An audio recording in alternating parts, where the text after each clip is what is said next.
పట్టు ఉన్ని. ఒకరోజు నీలిమ తన స్నేహితురాలు రేష్మతో కలిసి పూలు కోయడానికి పూల తోటకు వెళ్ళింది. పూలు కోస్తూ ఉన్నట్టుండి నీలిమ పెద్దగా అరిచి ఏడవసాగింది. గొంగళి పురుగు ఆమె దుస్తుల మీద పాకుతుంది. వెంటనే రేష్మ దాన్ని తీసి దూరంగా పారేసింది. గొంగళి పురుగులు చాలా హానికరమైనవి కదూ అని నీలిమ అడిగింది. అన్ని గొంగళి పురుగులు హానికరమైనవి కావు, వాటిలో కొన్ని ఉపయోగకరమైనవి కూడా ఉంటాయి. ఇప్పుడు నువ్వు వేసుకున్న దుస్తులు ఒక రకమైన గొంగళి పురుగు నుంచే తయారయ్యాయి అన్న సంగతి నీకు తెలుసా అని రేష్మ అడిగింది. నీలిమకు ఆశ్చర్యం వేసింది. దుస్తులు వేటితో తయారవుతాయో అని ఆలోచించసాగింది. 6వ తరగతిలో ప్రతి జనుము వంటి మొక్కల నుండి లభించే దారాల నుంచి దుస్తులు తయారవుతాయని చదివిన విషయాన్ని జ్ఞప్తికి తెచ్చుకుంది. అదేవిధంగా జంతువుల నుంచి కూడా మనకు దారాలు లభిస్తాయేమో అనుకుంది. జంతువుల నుంచి ఎలాంటి దారాలు వస్తాయి? మొక్కల నుంచి లభించే దారాల మాదిరిగానే ఇవి కూడా వస్తాయా?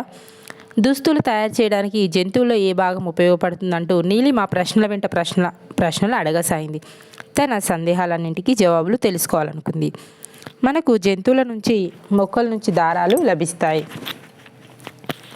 పత్తి, జనుము, గోగు, కొబ్బరి మొక్కల నుంచి లభించే నార దారాలతో ఇవి వివిధ రకాల వస్త్రాలను తయారు చేస్తారు.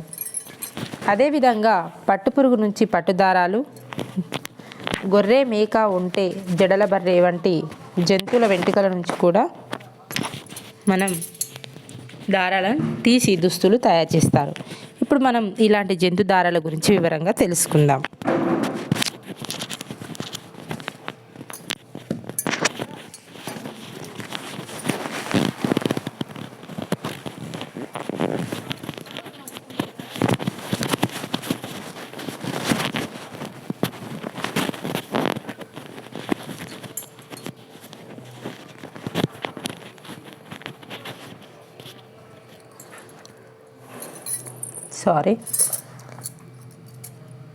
మనకు జంతువుల నుంచి, మొక్కల నుంచి దారాలు లభిస్తాయి. అవి పత్తి, జనుము, గోగు, కొబ్బరి, నార మొక్కల నుంచి లభించే నార దారాలతో వివిధ రకాల వస్త్రాలను తయారు చేస్తారు.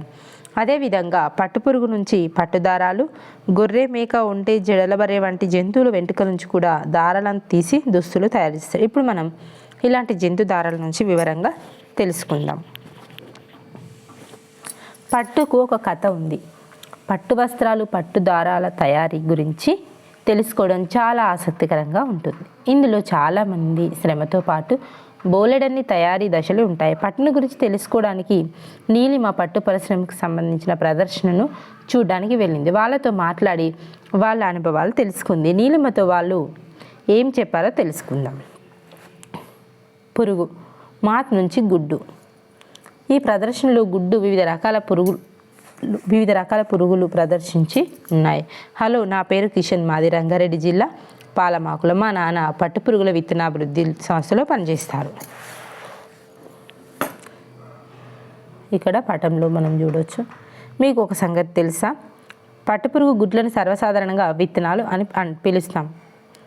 పట్టుపురుగు గుడ్లను ఏమని పిలుస్తాం? విత్తనాలు అని పిలుస్తాం. పట్టుపురుగు సీతాకోక చిలుక మాదిరిగానే ఉంటుంది. ఈ పురుగులను వల మాదిరిగా ఉండే పెట్టెలో పెట్టి ప్రత్యేకమైన గదుల్లో ఉంచుతారు. పట్టుపురుగులను సీతాకోక చిలుకల మాదిరిగానే ఉంటుంది. ఈ పురుగులని వల మాదిరిగా ఉండే పెట్టెలో పెట్టి ప్రత్యేకమైన గదుల్లో ఉంచుతారంట. మా నాన్న ఆ పట్టుపురుగులను జాగ్రత్తగా చూసుకుంటారు. వాటిని మేము చిలకలు అంటాం. ఏమంటారంట వాళ్ళు? చిలకలు అంటారు. ఈ పట్టుపురుగులను బాంబిక్స్ మోరి అనే శాస్త్రీయ నామంతో పిలుస్తారు, మా నాన్న చెప్పారు. ఈ పట్టుపురుగులను ఏమని పిలుస్తారంట? బాంబిక్స్ మోరి అనే శాస్త్రీయ నామంతో పిలుస్తారంట. చిలుకలు గుడ్లు పెట్టే సమయంలో ఒక తెల్లటి బట్టను కానీ కాగితాన్ని కానీ పరుస్తాం. చిలుకలు వందల కొద్ది గుడ్లను దాని మీద పెడతాయి. పెడతాయంట. ఒక ఆడపురుగు ఒకేసారి 500 గుడ్లను పెట్టి తర్వాత చనిపోతుంది. ఒక ఆడపురుగు ఒకేసారి ఎన్ని గుడ్లను పెడుతుందంట? 500 గుడ్లను పెట్టి తర్వాత చనిపోతుంది. ఆ గుడ్లు చాలా చిన్నవిగా ఉంటాయి. మా జిల్లాలో వివిధ ప్రాంతాల నుంచి రైతులు ఇక్కడికి వచ్చి గుడ్లను కొనుక్కుంటారు. మా నాన్న చాలాసార్లు ఈ గుడ్లను పొదిగిస్తారు.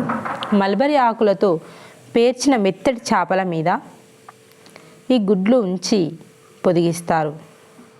ఏ ఆకుల మీద అంటే మల్బరీ ఆకుల మీద పేర్చిన మెత్తటి చేపల మీద ఈ గుడ్లను ఉంచి పొదిగిస్తారంట. అప్పుడు వాటిలోంచి చిన్న చిన్న పురుగులు వస్తాయి.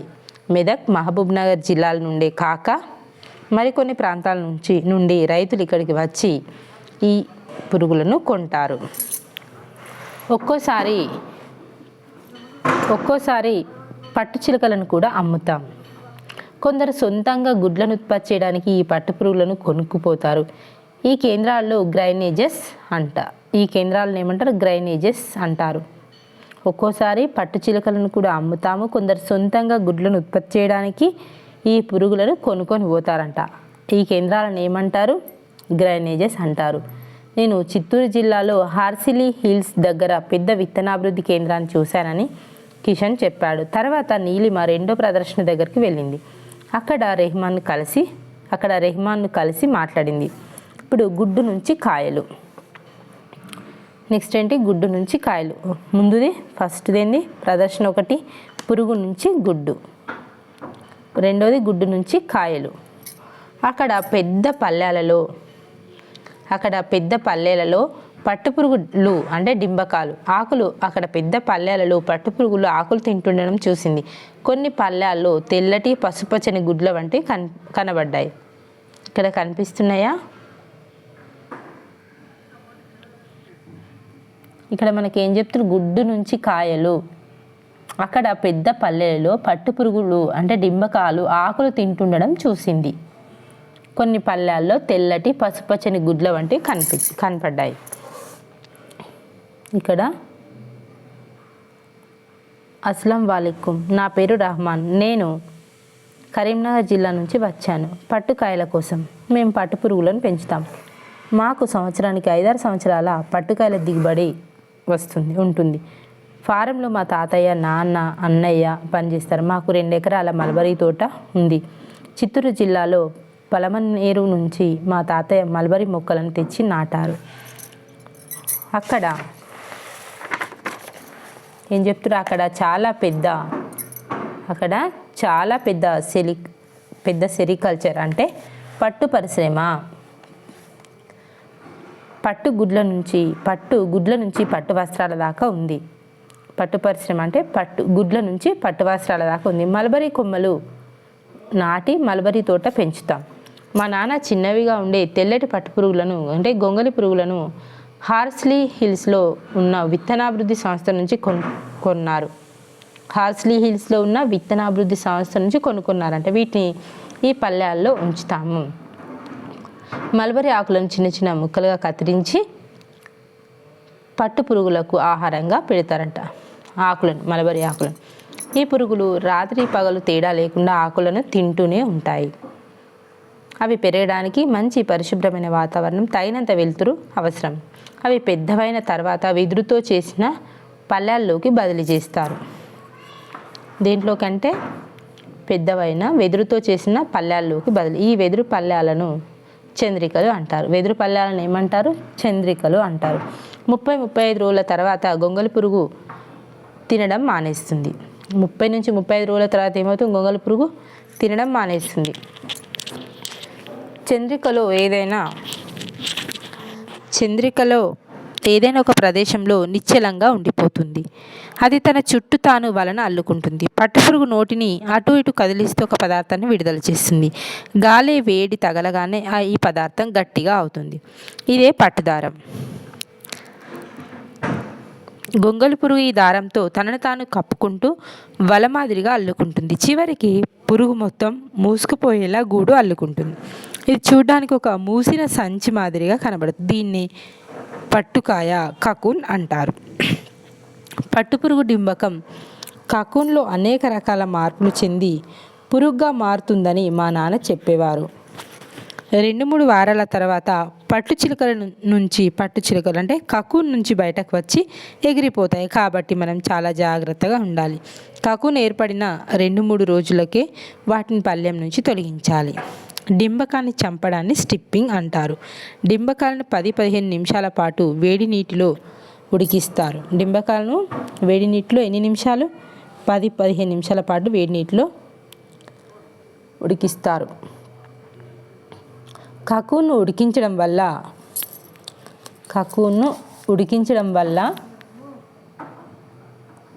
డింబకాన్ని చంపవచ్చు. లేకపోతే అది పట్టు చిలకగా మారి కాకును పగలగొట్టుకుని బయటకు వస్తుందంట. కాకును ఉడికించడం వల్ల డింబకాన్ని చంపవచ్చు. లేకపోతే ఏమవుతుంది, అది పట్టు చిలకగా మారి కకున్ నుంచి పగలగొట్టుకొని బయటకు వస్తుంది. దానివల్ల కకున్లో పట్టుదారం తెగిపోతుంది. అటువంటి కకున్ నుంచి బట్టలు నేయడానికి సరిపోయే నాణ్యమైన పట్టుదారాన్ని పొందలేం. స్టిఫింగ్ చేసినట్లయితే కకున్లను ఎక్కువ కాలం పాటు నిల్వ చేయడానికి వీలు కలుగుతుంది. రీలింగ్ కేంద్రాల్లో ఈ పద్ధతిని అవలంబిస్తారు. ఇక్కడ పటాన్ని జోడిస్తే ఈ విధంగా ఉడకబెడతారనమాట. ఈ కకున్లను సీల్ చేసి బస్తాల్లో ఉంచి మార్కెట్లో అమ్ముతారు. కకున్లను వారంలోపే అమ్మాల్సి ఉంటుంది. మా నాన్న హిందూపురం, మదనపల్లి, ధర్మవరం, కదిరి, పలమనేరు, రాయచోటి, హైదరాబాద్ మార్కెట్లో కకున్ ధరల గురించి విచారిస్తూ ఉంటారు.